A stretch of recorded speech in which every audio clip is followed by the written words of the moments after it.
if the opportunity came, I'm like, yeah, I'm taking a chunk out of it. I want a piece of that blade. This is the last chance I'm going to get at designing a Hypershock for a toy, so it had to be perfect. They knew that they couldn't really go weapon to weapon, so they went weapon to side of weapon. We hit the jackpot in Vegas.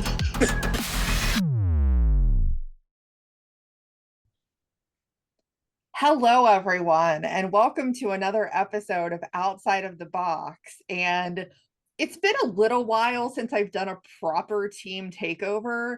And, I should have done a WPI one a long time ago, but now this seemed like just the right time to do it.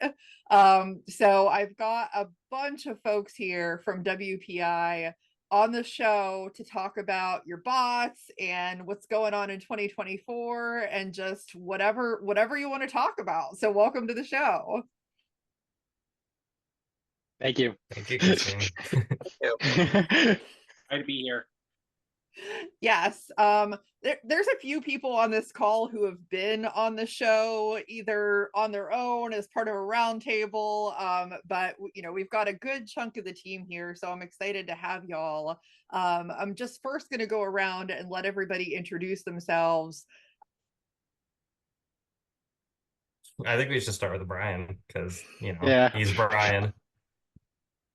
Sure. Well, as mentioned, I'm Brian. I am the captain of the robots Eruption and the heavyweight Fireball 250. I also work on the robots Caldera 12, and Barbie and Ken. So I've sort of got my foot in every aspect of combat robotics right now.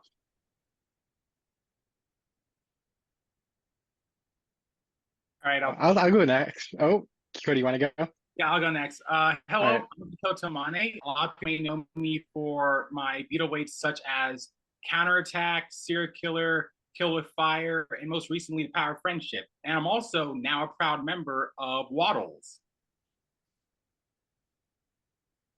I'm Connor. I run the Beetleweight Comet, and then I'm the captain of Waddles. I drive Waddles as well, and then I'm the president of WPI Combat Robotics as a whole. I'm Jaren. I run the Beetleweight Grand Panda. I'm part of Waddles, and I should hopefully have 12 pounders soon. I'm also the vice president of the combat robotics side of our club at WPI.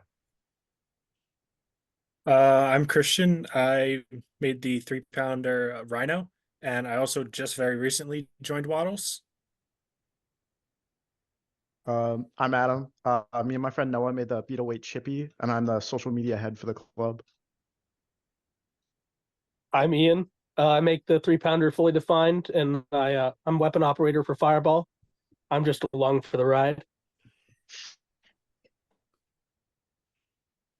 That's great. Obviously, like, WPI has had just a number of really fantastic robots, that I've even just witnessed in my time going to NHRL events and competing at NHRL events.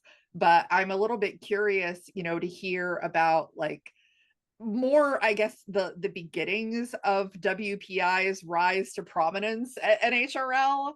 So I don't know if I'm guessing, Brian, you're probably the best person to talk about that because it's really, I think, come a long way. Yeah, I think so. I've been around in the WPI club for 5 years now. So I've been there for a minute. So the WPI club started out in 2018 by the original members of the Robot crew. They started the club as a way to make beetleweight combat more accessible, especially to students. And then we've grown from there. All of the original members have since graduated, and the club has turned over a couple of times in terms of active members and active robots. But throughout our 5 years or so of competing, we've collected 8 golden dumpsters or something in total. I don't know what the actual number is, but it's somewhere in there. And have fielded some of the most competitive robots that Norwalk has seen, and I think established ourselves as the most successful college robotics club. Yeah, I mean that's pretty that's true, and it's very awesome that WPI has been able to do that. I mean, what do you think is the core of that success? Obviously, I think that the being somewhat more local to where Norwalk is located helps being able to go to those competitions, but just in general, like, what do you think has been the key to sustaining that level of success?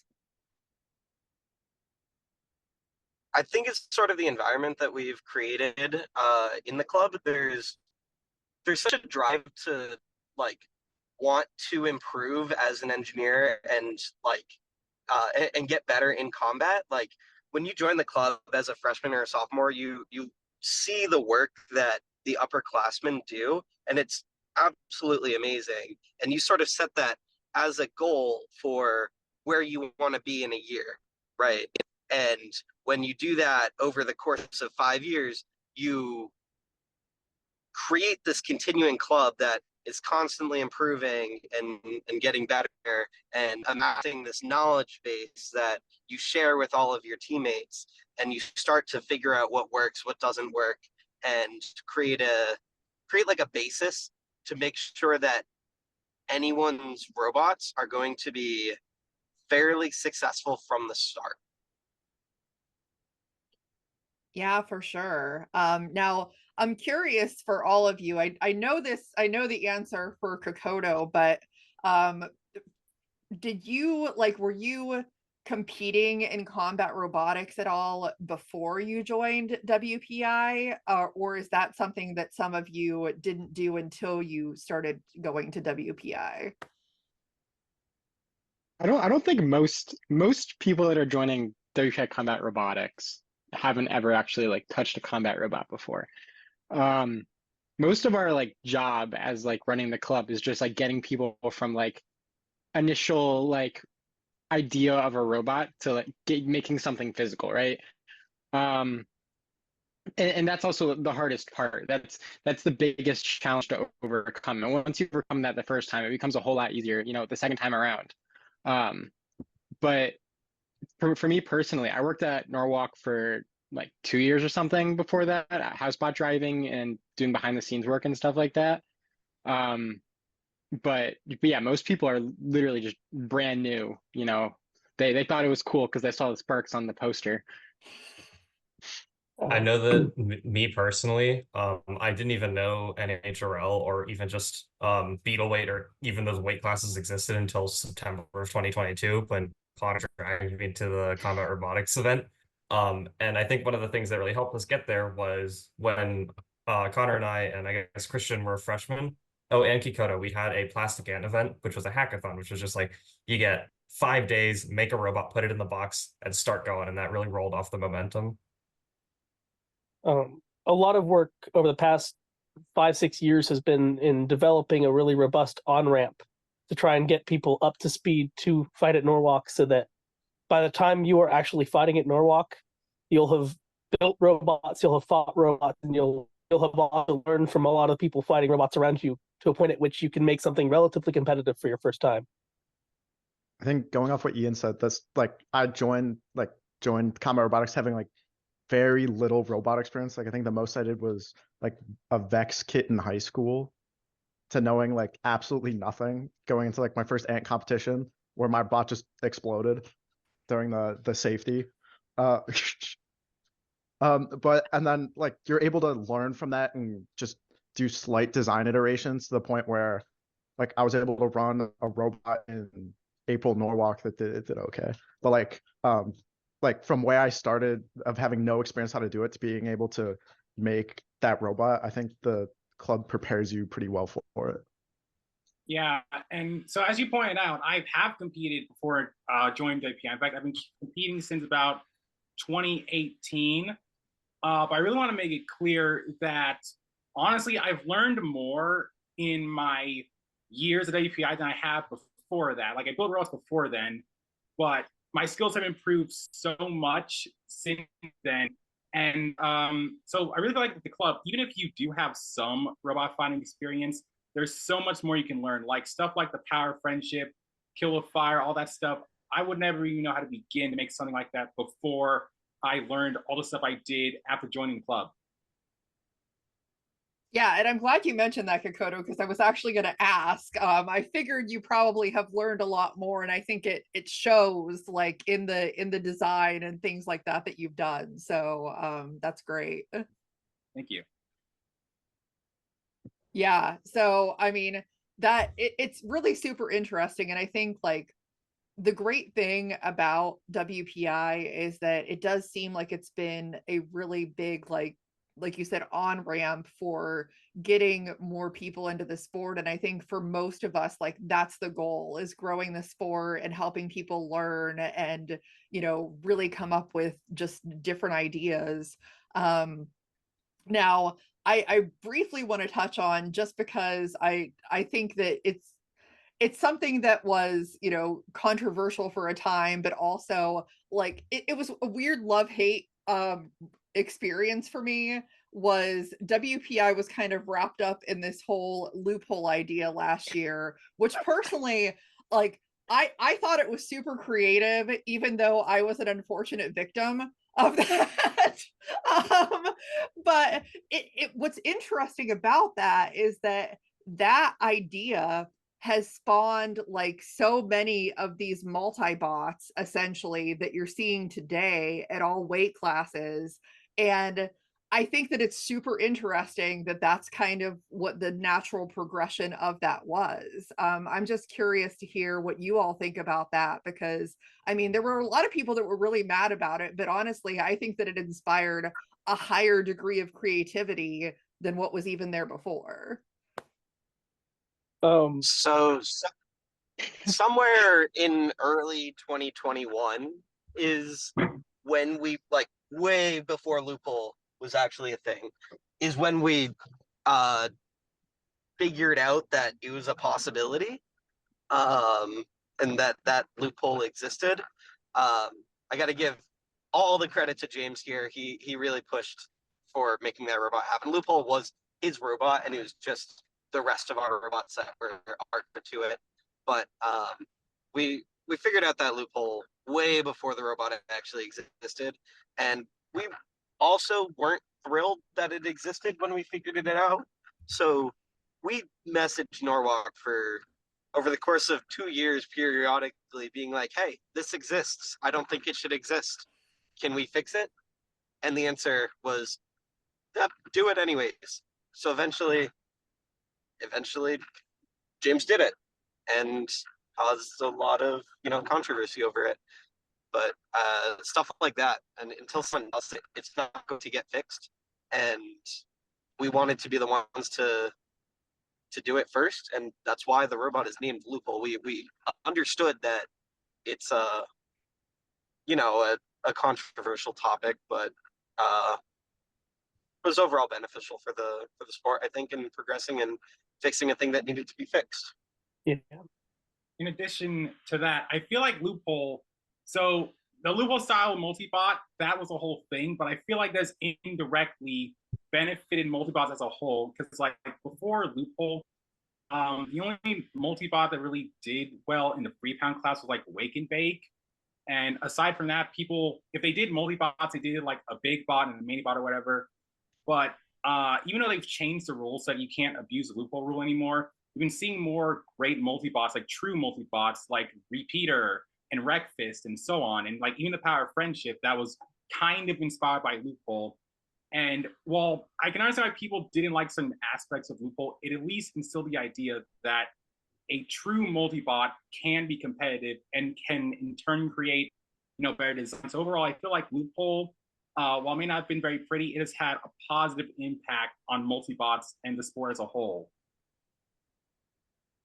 Yeah, I very much agree with that. And I have to say that just because it's funny, and I don't know that everybody like knows that portion of the story, but when I fought in October and found that I was going to be fighting Loophole, I was going around the pits and everybody was giving me condolences. So luckily I walked away with a functional robot, but I was like, probably not going to win that one. So yeah, I mean, I do think that it was very like inspiring of like future things to come, you know, for what we're seeing today. Now, we just finished out the April event, and Gabe will be on this episode in a later segment, but I mean, being able to see what Clyde was able to do at that event, I wasn't really surprised. I don't know how, if any of you were surprised, but I love robots with a fire component, and to see it do what it was able to do, I think was super cool. But I'm just, you know, curious to hear everybody's overall thoughts about the April event. So I definitely remember seeing in the WPI Club Discord, I don't know, two weeks or so before the April event, one of their first initial tests with the blower fans working. This is when they were still using plastic fans, and seeing that flame that was about this long and about this high coming out of the blower, just on a chassis that they'd thrown together in, 30 seconds, got to be one of the most terrifying things. And watching them continually make fans and then struggle to make another fan until they eventually got those metal blower fans was just crazy. Because I mean, the blower is just insane. I have so much. Sorry, Ian, you're talking. Yeah, it's me. So we got to, like, specifically Ian and I, because we're really good friends with Alex and Gabe. We were there watching them do these like crazy high level blow simulations for Clyde and developing this new flamethrower. The level of engineering that they put into Clyde, I think goes pretty overlooked. They're doing some really crazy literal rocket science on this robot to make that fire as powerful as it was for the April event. And when we saw them doing that stuff, which they were working on for months before the April event, I don't think any of us had a doubt in our mind that Clyde was going to be crazy the next time that it competed. It's only going to get better.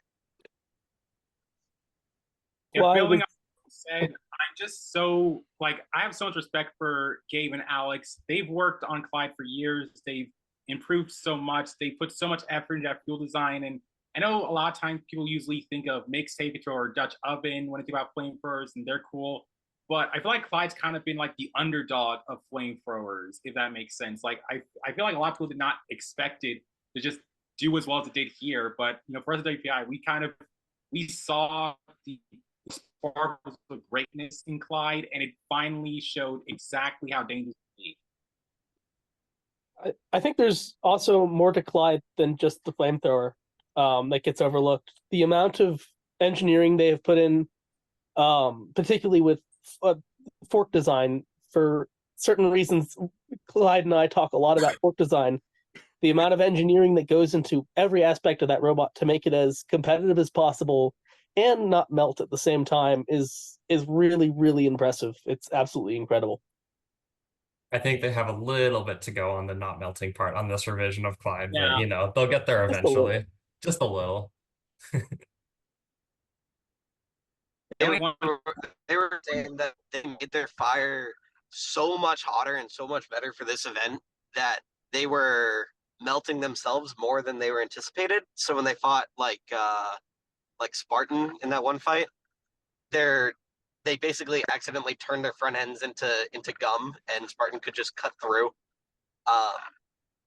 But once they solve that, Clyde is going to be like easily one of the top 5 Norwalk bots.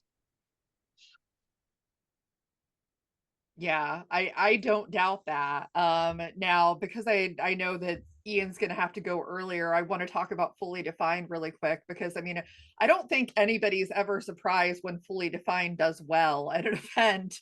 But in particular, I really want to talk about the fight versus Half-Life, because I mean, I love control bots, but I think most people would be surprised to see a control bot really present that much of a challenge. And that was about as close of a fight as you get. So I'm just really curious to hear you kind of talk through that. So this is a new version of Fully Defined, completely ground up. I built it in about a week. The thing about it is I've kind of, well, how do you put it? I've put a lot of effort into my weapon lately, and I think I'm starting to see some of my control stuff slide. But Half-Life just simply was entirely ungrappleable for a while. I just could not get a hold of him. He was absolutely perfect driving for a little while there. The only way I won that fight was that I had a little bit of spinny stuff that could give me some more damage points. It was a really incredibly well driven fight on Half-Life's part. Yeah, it was a really good fight. It was probably one of my favorites of the whole entire day. So yeah. Now I know some of you also had obviously other bots that were going on. So whoever would like to kind of jump in next with how, your time went at the April event. I nominate Jaren. Yeah. All right, I can go. So April event, I brought pretty unchanged Red Panda from RIT because I just had radio issues, so I just threw it back in the box and said whatever, we'll send it. Some notable fights I think were Kazaa, which was my first ever flamethrower, which was very scary. But they did give me a little bit of prep for later in the day. With that fight, it was just kind of hit their igniter and then they tapped. And then I came up against Ian, which was a rematch. In my second ever competition, I fought Ian at the round of 16, I believe, and he knocked me out. And before that fight, he told me, this is a WPI and WPI fight. All the gloves are off and there's no tapping out. So when it came to our fight, I told him the same thing. There's no tapping out. And what did he do? He tapped out. But that fight was really fun, especially because, Ian's 2, 3, whatever years above me. He's been kind of a mentor of the club. And so fighting him again was really fun. And being able to beat him was just quite the feeling. And then obviously I fought Clyde. That was a very panicked fight because I wasn't prepared to fight a flame robot with that caliber of flame. So I kind of just asked for help with aluminum tape, and then we all saw how that fight went because I was not able to hit them at all. Their forks, I mean, the amount of engineering they put into those forks. Actually, funny enough, I deburred their forks and assembled them for them before that event, so I sealed my own demise. But yeah, just the amount of engineering to corral and stop, a pretty standard four-wheel driver like me, just, it's a pretty smothering fight. So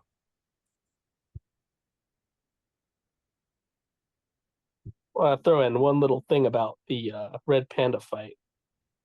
Y'all know Christian Cooper, right? yeah.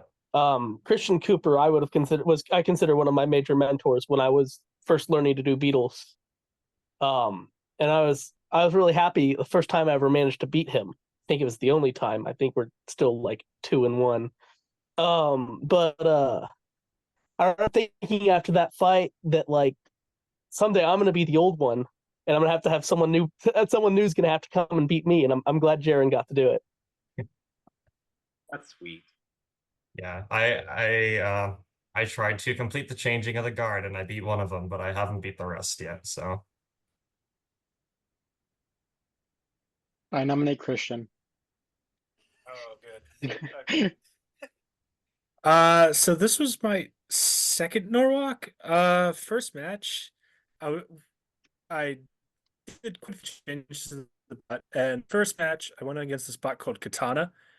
The record is not great, but this thing is so scary. They destroyed every bit of TPU on my robot, and my robot's mostly TPU. So I started out the day not feeling too good about that, but then went on, made to the bracket, and fought like Noki. They're really just their weapon just spins and does not stop. They gunned their weapon and just went full 3 minutes bouncing around the bot. It was such a fun fight. And then I fought Power Surge. And Chris is very nice. Such such fun getting to fight him. I ended up beating him and knocking him out. I think his power switch backed out, which bit unfortunate. So ended up making it to the quarterfinals, which is good. Only problem is I was against another WPI bot, Clyde. And TPU fire. That doesn't go so well. I ended up borrowing some of their aluminum tape. Thankfully they let me borrow some of that, and then I got the bot back a melted pile of goo. So that didn't end too well, but honestly, it was a lot of fun fighting them.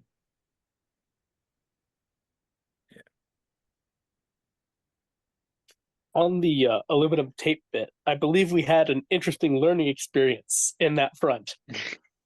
I'm not sure which of us did.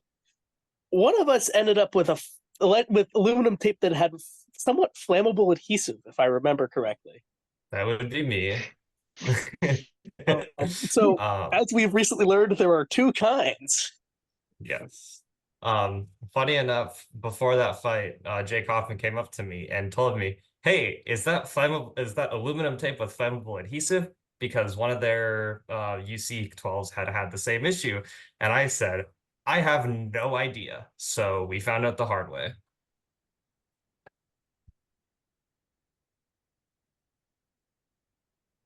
Sounds like you there wanna was, go? there was a lot Adam. of cannibalism What? on Clyde's part in that event. Oh yeah. Two of us in that event. I nominate Connor to talk about Waddles. Oh, okay. So Waddles, it's Club 30 Pounder. There's a bunch of us on it, but it was mainly me, Kikoto, and we brought up another guy, Evan, to help out, get an extra set of hands, because we wanted to let Jaren focus on Red Panda as much as possible to try and get him to win a dumpster of his own. But unfortunately, he got second place twice. Hey, I Three lost times. to Oh, you yeah. too back in December, remember? Oh yeah. Yeah. But so we had a lot of changes on Waddles going into this tournament here. Most of them are all chassis related. So the chassis and the drive are all brand new wiring harness. The modules were mostly the same. I did a few changes on the vert. I like just to make the tolerances a little bit better, because there was some tolerance stack up after getting fighting Shibata and stuff like that. So just some minor things to take out some friction out of the weapon and stuff like that.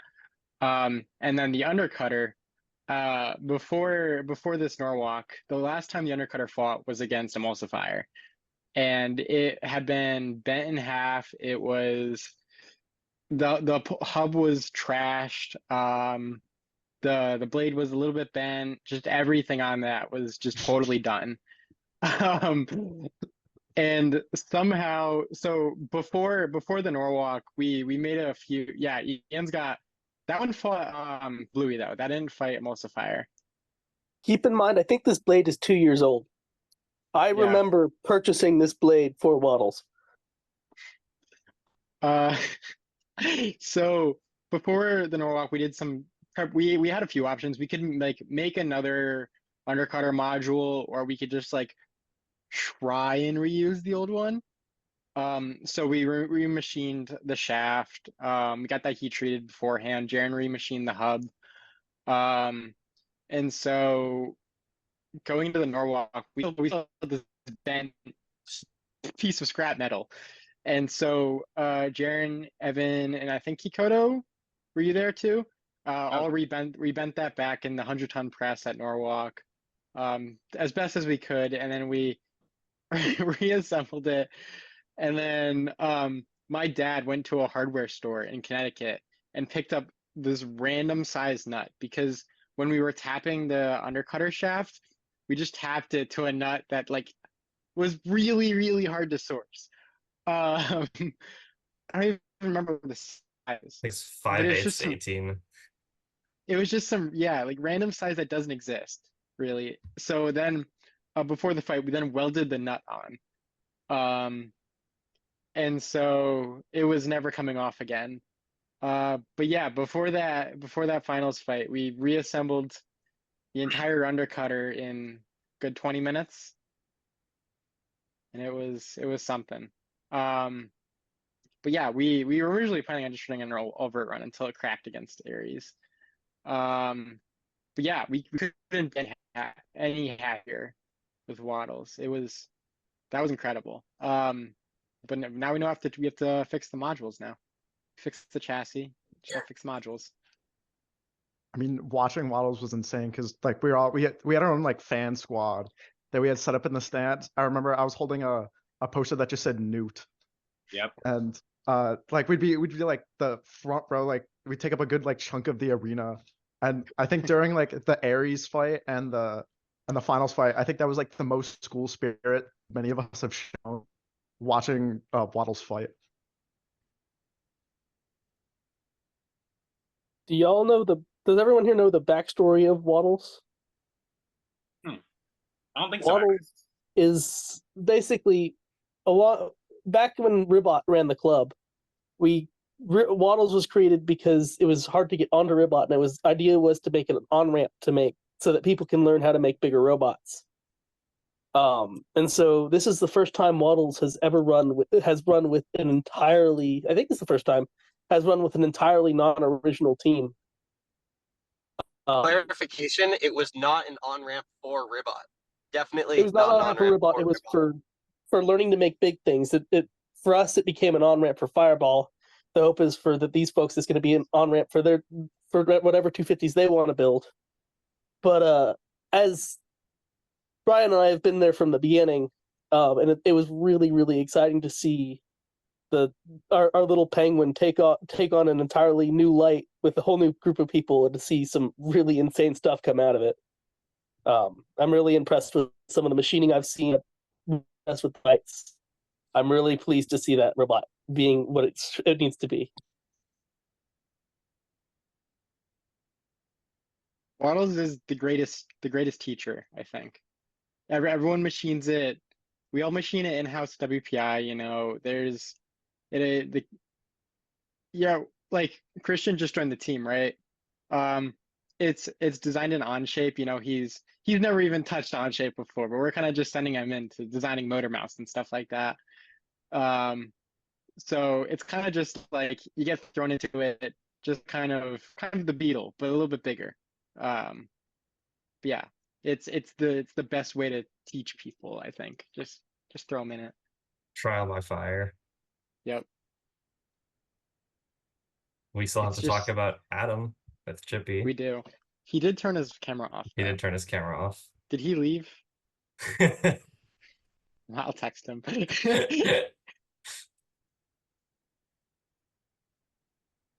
I guess we talk about Waddles fights in the meantime. We can talk about Ares. That was a really good one. Oh, he's back. Oh, sorry, back. My headphones died.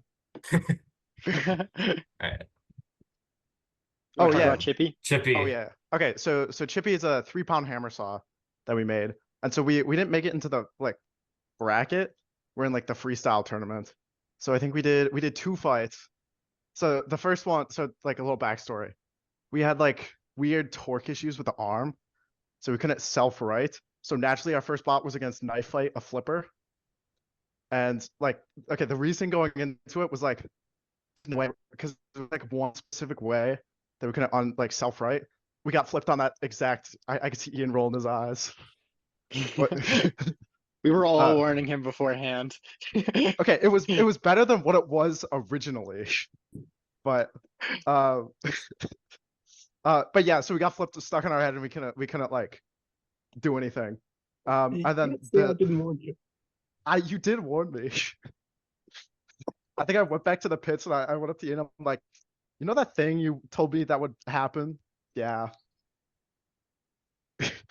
So that was our first fight, and then our second fight was against another WPI by Chaos Upright, which was made by Josh, and so he had issues where his weapon wasn't starting, and we didn't realize till the beginning of the match our weapon also wasn't starting because we like we kind of messed up the weapon motor, and so it just ended up with just us kind of like pickaxing him in the corner, of just us slamming the top weapon, and it was good.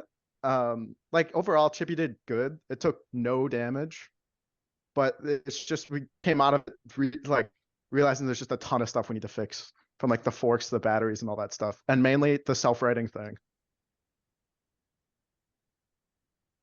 I think that's everyone's first competition. Yeah. You fail a lot, and then I mean, you learn compared the to hard way. compared to like my first ant weight, like this at least it's gonna blow up. Yep. You'll always experience a failure mode if I told you so at some point down the line. Yep. Exactly. Now I know that in the April event, you know, for Brian, that Barbie and Ken didn't go quite as well as you had hoped. However, I do want to segue that into the teams event, because I have to say that, like, the team name Too Hot to Handle, it's so appropriate, just because of the bots that you have, but also I hope that it is a pseudo reference to the TV show as well. Yep. Oh, it absolutely is a reference to the TV show.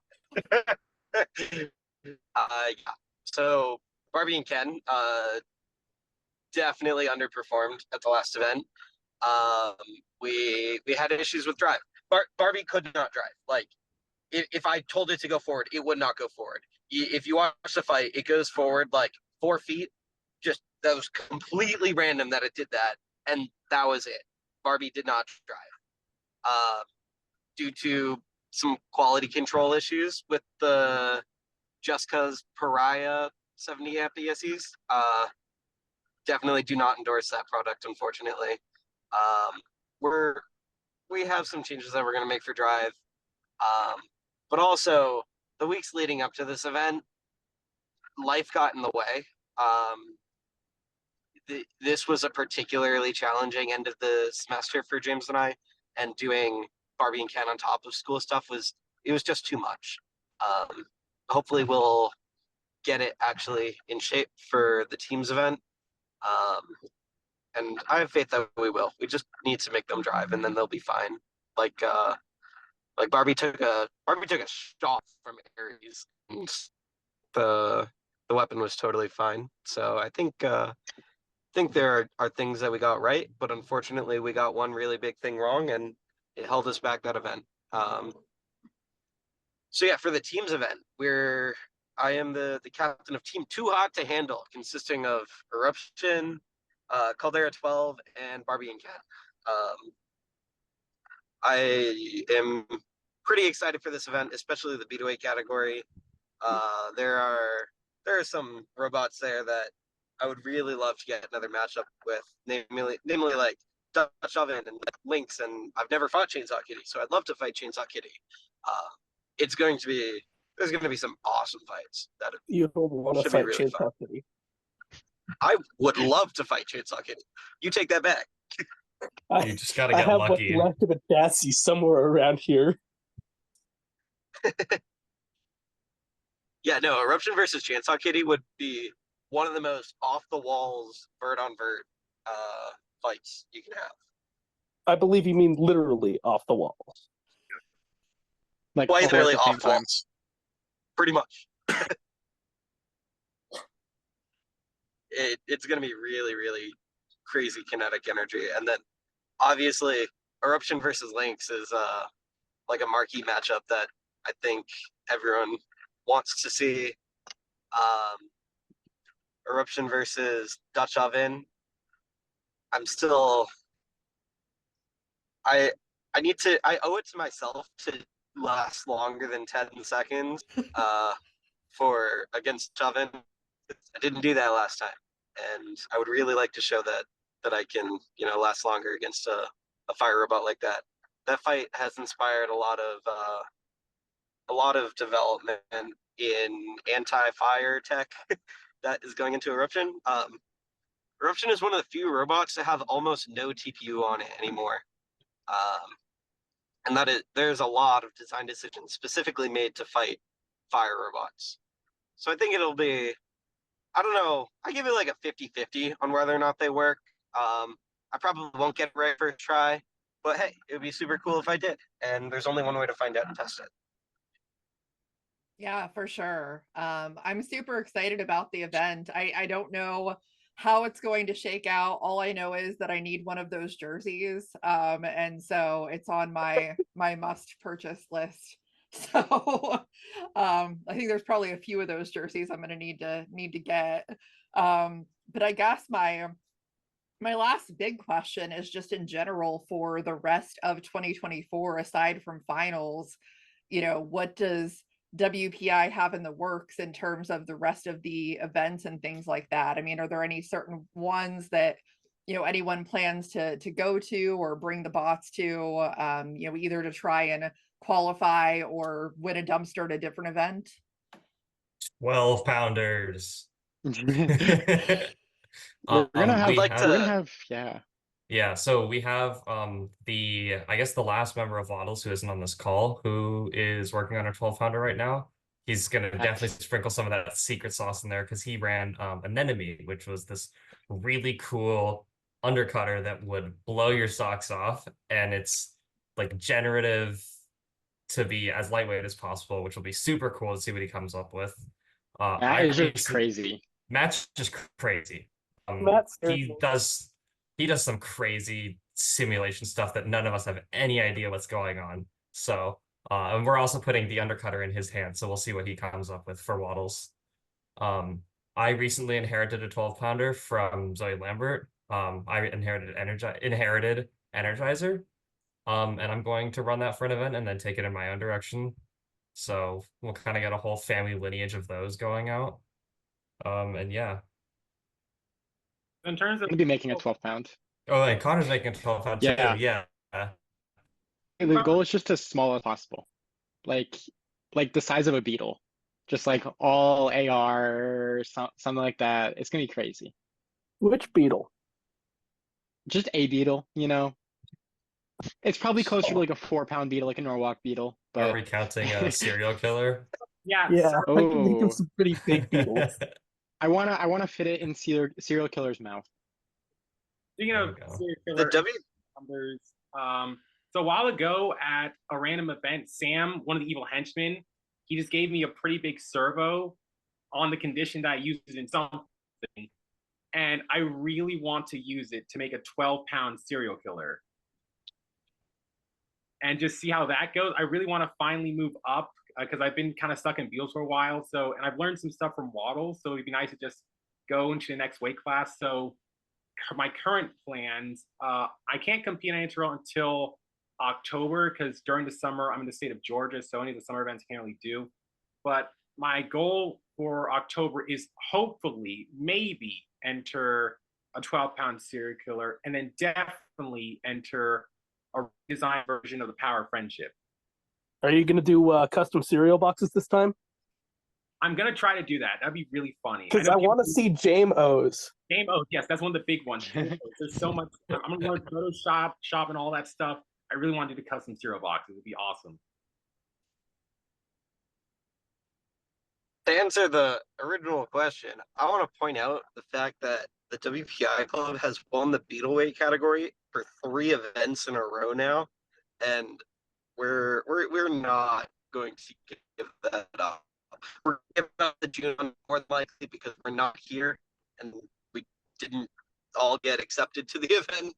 But after that, we'll be back and we're going to continue winning the beetleweight category.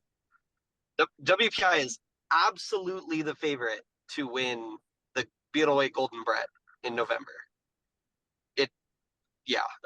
I think our robots this year are pretty far ahead, and I'm very optimistic about how that'll go.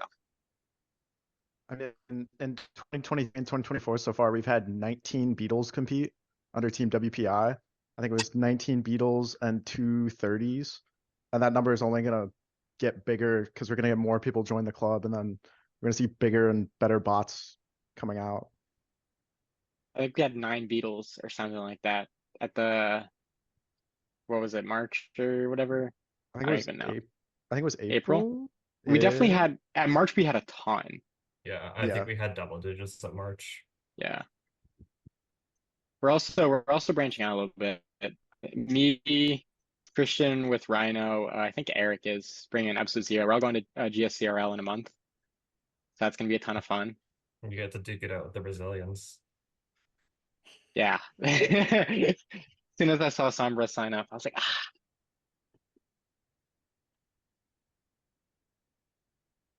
Well, that's But awesome. Just all of these new 12 ideas that you have, just don't bring them to August so that I don't get taken out by WPI again in August. Just yeah, because I too am venturing into 12s. So we'll see how that goes. it feels like more like the natural stepping point now from threes, because threes are getting a little bit crowded now. Norwalk's having these massive like 180% registrations, right? Like it feels like the natural stepping stone. You got to get to something that's a little bit less crowded. And 30s has Megatron. And 30s. 30, yup. Right middle point. Well, we get to step into 12s? the big old try hard weight class, so Yeah, 12 says Psycho, so it's not much easier. That is true. There's no weight class is really safe. I don't think anymore at NHRL. It's so competitive across the board. Yeah, but I mean, I'm really excited to see what y'all bring for the rest of the year. And yeah, I mean, what Brian said about WPI, being a favorite to win at finals. I mean, I definitely agree with that. You've seen the progression and how the bots have been doing, and I mean, I think it's pretty bulletproof, at least so far this year from what we've seen. So, obviously, best of luck when we get to that point. But yeah, I'm just excited to see what WPI has in the future.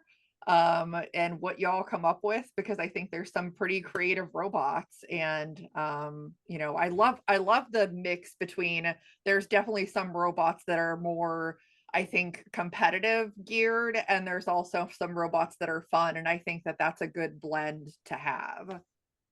It's a big thing that we've been trying to encourage this past year too. WPI has like conventionally been like super try hard robots sometimes, right? And the thing we've been more leaning into is like you can be super competitive if you want to, but you can also be competitive with like a silly nonsense design, right? Like we have robots like Send It, which is like a troll inspired robot, right? And then we have Chaos Upright, which is just as big of a vert as you possibly can get, right? Which is just something that we've been trying to lean for. I think Kokoto is a really good example of that. Like, Yeah, serial killer, when it started out at Norwalk, it was just a cereal box, but now he's had a winning record at every Norwalk for the past like 4 or 5 trips, right? He's improving a ton, and he's starting to like blur the line between a for fun robot and actually competitive robot, and it's a cool direction that he's going with that. Yeah, it's really insane. Like, so Brian, you were there for January. Like, I cannot stress enough how much I was not try harding with the power of friendship. Like, the drills were kind of just a meme. Like, I wasn't even sure I was going to keep the drills originally. I kind of just put them on because, hey, they're going to be funny. They're probably going to get their faces ripped off or something. And then I unintentionally made the top 16, and the power of friendship is now my most successful bot ever, completely by accident. And now I'm keeping the drills. I'm improving this. Like, I feel like the power of friendship has places to go. And getting Brian to drive the second robot was so funny because our philosophies are pretty opposite. Like, I think at one point I even said to Brian, okay, look, Brian, this is just gonna be like a little fun event. You don't have to worry about it too much. And he was like, no, I want to win. And that's why I love Brian. He doesn't, like, he goes 100% every time, no matter what. Yeah, Can sure. confirm I want to win. And actually, real quick, I just because I just thought of this, I have to ask, because I feel like it's, the next big WPI bot, but with Fireball, I know that you're obviously very hopeful, Brian, that it gets into BattleBots if and when that happens. I mean, it sounds like the last time I talked to Trey, he sounded very, very positive about BattleBots happening this year or soon. I mean, how's that going? Because it's a pretty big step. But I mean, you obviously have, you know, support and background with Ribot being a previous, you know, BattleBot from that team. Yeah, so first off, I want to clarify, Fireball is not a WPI affiliated robot. We're not taking the same route as Ribot did. We have no WPI affiliation. It just happens to be a couple of students that attended WPI and became friends there. And then we have a couple of members that are non-WPI affiliated. But in terms of like my optimism for that, I think Fireball V1 was like 75% of the way there, but we are going back to proving grounds probably sometime over the summer, and we will not be fielding the same robot. It's a ground up V2. We learned a lot from the first revision. Second revision is going to be awesome, but it is a little bit hard to find the motivation to work on the 250 when Norwalks happen so frequently and they take so much of our time, and there's not a promise of a BattleBot season right now. So it's a bit hard to muster up the motivation to work on that, because that robot is a lot of effort. And if we don't know for sure that it's actually going to get to compete, it's pretty difficult to convince ourselves to work on it. Also difficult to convince sponsors. Yeah. We That have is plenty of completely money sitting in the bank right understandable. now. Yeah, we just Well, like I another thing. said, definitely super excited to see where WPI is going with all of these robots for the rest of the season, and looking forward to that. But I appreciate you all coming on, talking about the team, the robots, you know, all of that, and yeah, just a lot of good stuff there.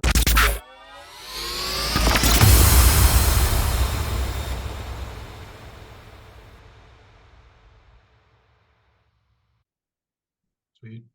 All right. So now everybody was probably wondering during the larger group, you know, interview, where's, you know, why are we talking about Clyde? Now everybody knows me as somebody who is a big fan of bots that have some type of fire element. Of course, I was going to have Gabe and Alex included so that we can talk about Clyde. So welcome to the show. Hi, super excited to be here. Yeah, we're glad to be here. Talk about fire a little bit. Yeah. Exactly. Now I will remind Gabe and anyone else that may have forgotten that the preview episode that we did for April, I did sit here and I said, who's going to win the 3-pound division and why is it Clyde? So I knew instinctively that this was probably going to happen, and I was pretty excited to see it. I mean, what did that surprise you? I mean, Clyde's done pretty well in the past, so I am just curious as to how you felt about it actually happening. For a while, I think we've been under the mindset that we knew we could go a lot further if we had just a little bit hotter fire. And this competition, we did have just a little bit hotter fire. I think Yeah. when I was on the show, we hadn't actually had a successful fire test yet. In the April preview, we really only had our first fully successful fire tests the day before the competition. The night before. The night before the competition. The night before the competition was our first successful fire test. Like with all systems going, we made a new version of the CAD document where we work on Clyde 3 days before the competition.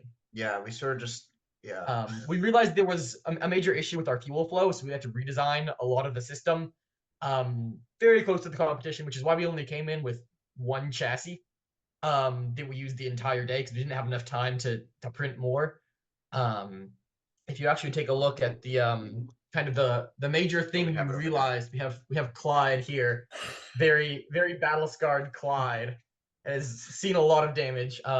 You can see the canister is actually at an angle here. And that was the change we made last minute to get us a little bit higher fuel flow rate. Because we were getting them more air to the fire from our fans, so we also needed more fuel to sort of get the right ratio. Yeah, I actually wondered because as the day was going on, I'm like, is there a spare chassis? Like, what happens if if this just melts? What are what is going to happen? So this was it. Also only had one set of spare side forks, and so we were turning off. I was operating the weapons, the fire at the time, so we split it up to 2 transmitters. But we were trying to be more conservative with it because we didn't have spares. You can see in our first fight, is when we kind of realized how hot our fire is. Alex is a little more conservative with the weapon. Our first fight against MK Nerd, and you can see at one point we pin them, and our side fork just goes sideways against the wall. We didn't put nearly enough aluminum tape on it, and it was melting way more than we thought it would. So yeah, after every match, we were at it with a soldering iron, trying to melt the material back together and reform the forks. Yeah. In particular, after our Spartan fight, we took a ridiculous amount of damage.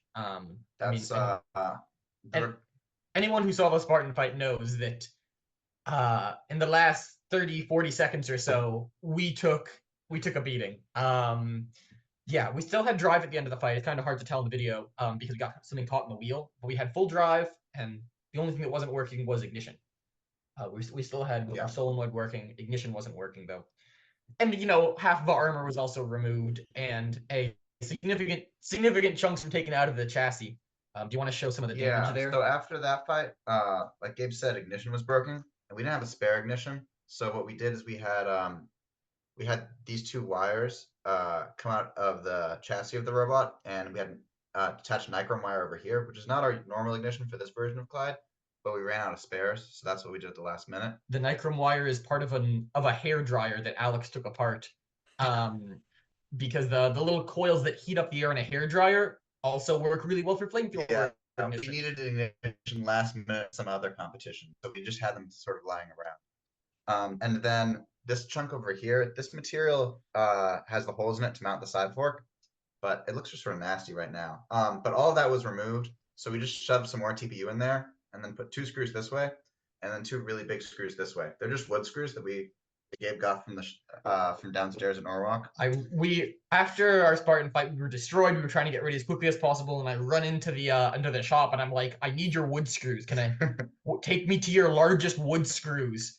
Because I knew that the size screws that we had in the chassis was completely torn apart. We needed some ridiculously large screws to just try to hold it together.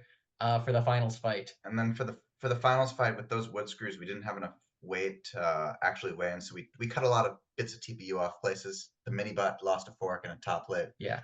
You can see in the last fight, the mini bot doesn't have a top plate because we didn't have the weight for it. It has tape, which is a top plate. Yeah. That is some true combat robotics ingenuity right there. That's the last minute repairs are the funnest part of any competition for me. Yeah, I mean that's fantastic though that you were able to do that and still go on. I mean, would you say that the Spartan fight was the toughest fight of the entire competition? Yeah, certainly. That was the most damage we've ever taken. Yeah. Yeah. We beat Johnny twice before this competition. And I guess going into it, I thought it would be a little easier than it was because we've beaten him before. But you really can't underestimate Spartan. It took a lot of fire. It took so much fire. It was heat resistant, and it was delivering huge hits. You can't underestimate Spartan. It's a powerful horizontal for sure. I'm just glad I wasn't judging that fight. That would have sucked to do. It was a really close match. Yeah. It was. That was definitely one of those that's like as close as it can possibly be. Like if there was a chance to have a tie, then it might have been that situation. But yeah, I mean, it was great to see like, especially like I feel like the past couple of competitions that we've seen flamethrowers being really potent. I mean, you know, we can talk about like Dutch oven all day too, you know, as another really potent flamethrower. But I mean, do you think this is going to inspire more people to attempt flamethrowers? Or like, also, we've seen so many more people that are more prepared for flamethrowers because you have to be. Uh-huh. I think it's difficult to prepare for flamethrowers and like traditional kinetic energy weapons. It's a lot of effort. One thing we do on Clyde is we're not really prepared for top attack robots. Like the canister is relatively vulnerable there, but they're pretty rare, so we just don't encounter them that often. And that's the trick. That's what we decide. So I think a lot of people make sort of similar decisions when they're deciding whether or not to make their robot suitable to run against a flamethrower. Yeah. But Yeah. it's not easy to make a flamethrower. Clyde, I think a lot of the technology behind it isn't that there's not a ridiculous amount of engineering behind Clyde. To be honest, we've tried to keep it as simple as possible. Something like Dutch oven is not something that anybody's going to be able to replicate. But I think that people can make designs, and we will see more designs closer to what Clyde is putting out in terms of the heat of its flamethrower. Probably within the year, if not within this season. Kazaa is really hot. They have a lot of fire. Kazaa is getting there. Kazaa has an impressive flamethrower system. That was really cool to see another flamethrower. We've talked a lot with the Kazaa builder Josh. He's a great guy at pretty much every competition. He has a lot of fuel flow. He has a lot of fuel flow. So it's really cool to see all these new flamethrowers, and it's really such an unexplored design that there's so much room for people to innovate. Not everything has been done. You know, when you look at like verts, it's like every type of vert that someone can imagine, people have figured out how to build. But the room for innovation with flamethrowers it's a wide open field. Mm-hmm. And I'm really excited to see what other builders bring to the table. I am too. New meta flamethrowers.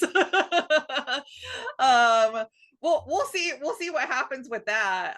But you know, aside from just the competition, I mean, winning the dumpster, like, that's a very difficult thing to do. And to me, especially in 3 pounds, with the field being as big as it is, I mean, obviously, like, it's been reduced, but at the same time, there's still a lot of bots to go through.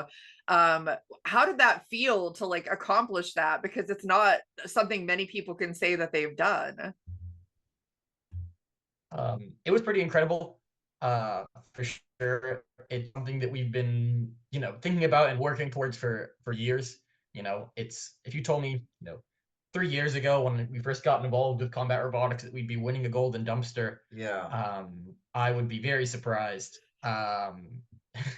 Yeah, it's yeah, there's so many fantastic robots out there. So many really competitive robots. We put a lot of work into Clyde, so it's really an accomplishment, and I'm really proud of all the. It's only been a few years. It sort of is doesn't feel like, yeah, it's sort of cool that happened. Yeah, I feel like we have a lot to learn still as well. Oh yeah, there's so much more engineering and so much more work that can go into Clyde. Right now, it feels like, you know, if Clyde is shooting flames at like we're like 50% potential on Clyde. If we can make Clyde, halfway to the skill, I think we're halfway to the skill ceiling of what Clyde can bring to the table. There's a lot of iteration that we need to do in terms of materials. We were melting ourselves a lot, so we need to do a lot of research on, you know, what more heat resistant materials can we get. For example, our interior forks are made out of a high temp UHMW, and that's worked really well for us in the past. But now we're heating it up too much, so Spartan was able to cut clean through our wedgelets because they were kind of gooey. They can take impacts, but they can't, and they can take heat, but they can't take heat and impacts. So we need to really figure out better materials for a lot of the components of our robot. Yeah, absolutely. Well, all I can say is to everybody else in the 3-pound field at NHRL finals, make sure that you bring all of your heat resistant tape and everything else, because Clyde's going to show up with plenty of fire, I'm sure. Well, I'm so glad to have gotten the chance to chat and, you know, hear more about Clyde's victory, and so excited to see what the rest of the year brings. So congrats, you know, that's an awesome accomplishment. Thanks so much. Yeah, it was yeah a lot of fun. Absolutely. Well, for everybody that's watching, please make sure you continue to do so. Like, subscribe, follow, all of that good stuff. And we'll see everybody next time.